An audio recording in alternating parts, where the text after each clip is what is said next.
Hello, VK Jangra subscriber. Once again, welcome in our YouTube channel VK Jangra classes. Dear student, आज हम बात करते हैं बिल्कुल बेसिकली मैथमेटिक्स टॉपिक की।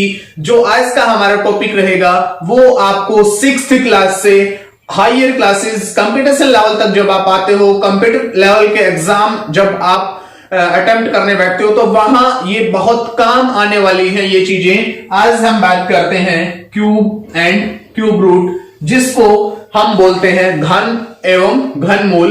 तो चलिए सबसे पहले हमें बात पता हो कि घन जो है क्यूब, वो क्यूब क्या होता है। लाइक आप लूडो खेलते होंगे, डाइस उसमें आप यूज करते हैं, वो क्या है, एक हमारे पास एक क्यूब है। क्यूब क्यों है? क्योंकि उसकी 3 साइडें हैं। 3 साइडें क्या है? उसमें लेंथ है, ब्रेथ है और हाइट है।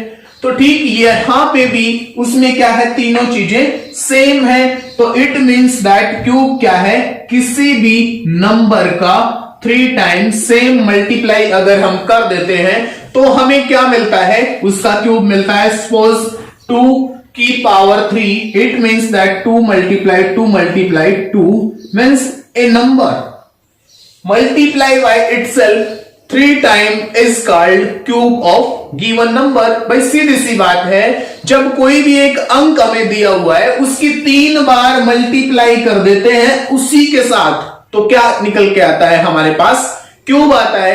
तो वंस अगेन अगर हमारे पास a है, a मल्टीप्लाई a 3 बार अगर इसकी गुणा कर दी, हमारे पास क्या आ गया, a का क्यूब। So easy.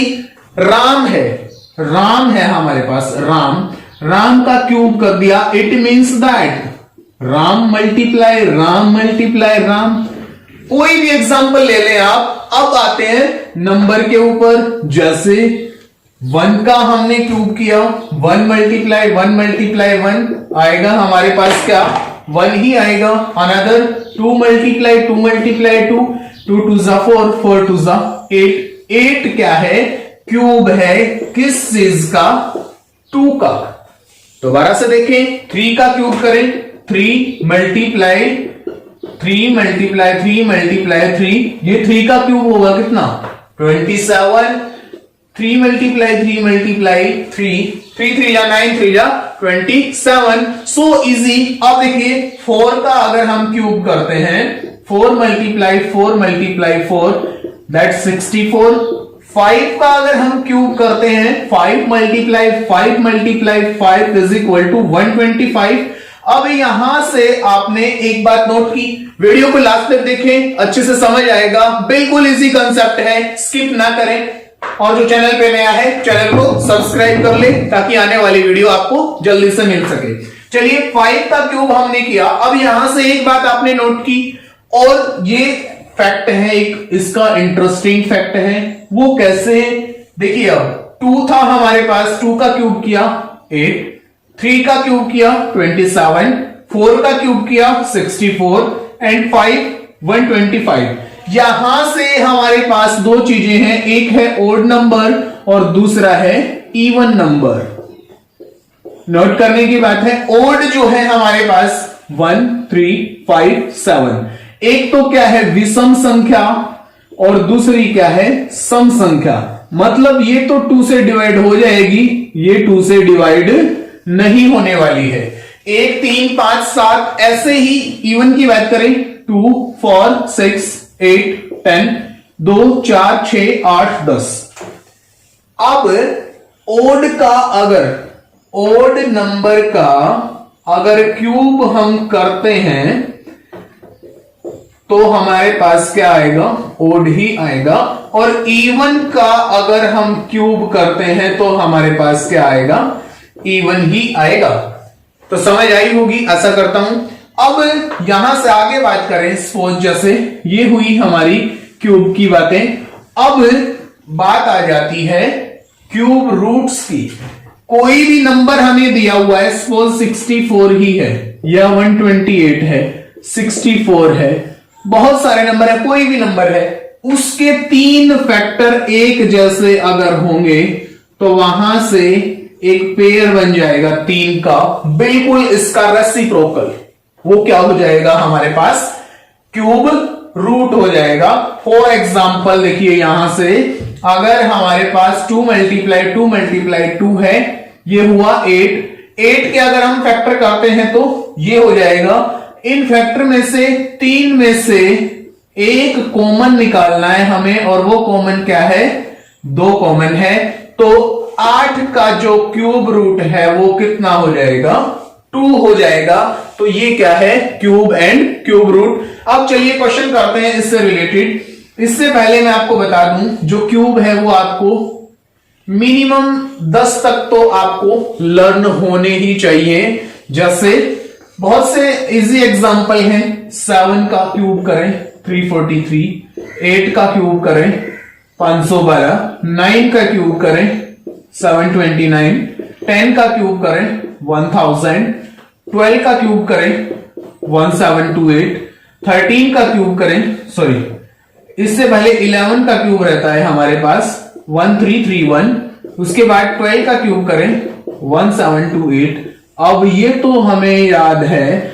इसके साथ साथ मैं आपको ये बता दूं कि ये जो क्यूब है, क्यूब रूट है, ये निकालने के लिए दे देता है।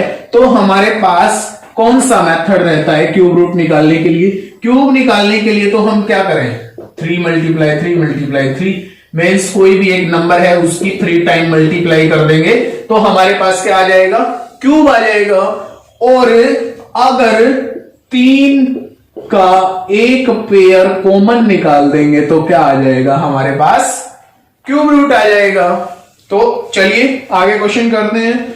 तो यहां से आगे बढ़ते हैं। जैसे हमारे पास पूछ ले वो 126 इज ए परफेक्ट क्यूब और नॉट। क्या ये एक परफेक्ट क्यूब है? तो कैसे बता देंगे हम? 1 2 6 का फैक्टर कर देंगे। 2 से किया 6 3, 2 से किया 3 1। अब ये इससे आगे नहीं जा रहा क्योंकि ये क्या आ गया? हमारे पास एक प्राइम नंबर आ गया। तो ये क्यूब रूट नहीं है। आगे एग्जाम्पल दे दे हमें, जैसे 216, क्या ये क्यूब रूट है? तो क्यूब रूट इसका क्या होगा? या फिर परफेक्ट क्यूब है ये? तो यहां से हम क्या करें? 216 जो है इसके फैक्टर कर दें। 2 से किया 108, अगेन 2 से किया 54, अगेन 2 से किया 27, अगेन 3 से जाएगा 9 एंड 3। तो यहां से एक फैक्टर ये है, एक फैक्टर है 3 में से एक कॉमन, इन 3 में से एक common, 3 multiply 2 6। It means that 216 is a perfect cube. या फिर एक रूट जो है 216 का वो कितना हो जाएगा हमारे पास? 6 हो जाएगा। ऐसे ही क्यूब और क्यूब रूट हम फाइंड आउट कर सकते हैं कि एक नंबर की 3 बार मल्टीप्लाई कर देते हैं। तो अब बात ये आ जाती है कि कोई भी हमें डिजिट दी हुई है, सपोज जैसे 32 है, इसको किस नंबर से डिवाइड करें या फिर मल्टीप्लाई करें कि ये एक परफेक्ट क्यूब हो जाए।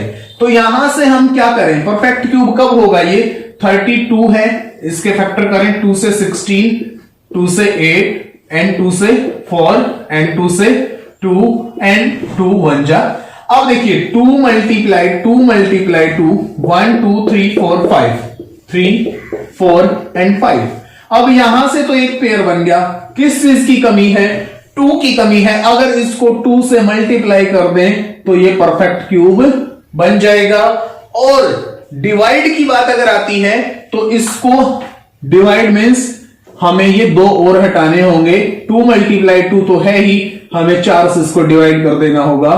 तो क्या हो जाएगा? ये एक परफेक्ट क्यूब हो जाएगा। तो आई होप सबको ये टॉपिक समझ आया होगा, और नहीं समझ आया तो कमेंट में जो अपना रिस्पॉन्स है वो बता दें। इससे आगे का जो टॉपिक है वो कल हम निकालेंगे। तो आज की वीडियो में इतना ही। Thanks for watching. Like share and subscribe कर दीजिएगा। मिलते हैं नेक्स्ट वीडियो में। Thank you and have a nice day.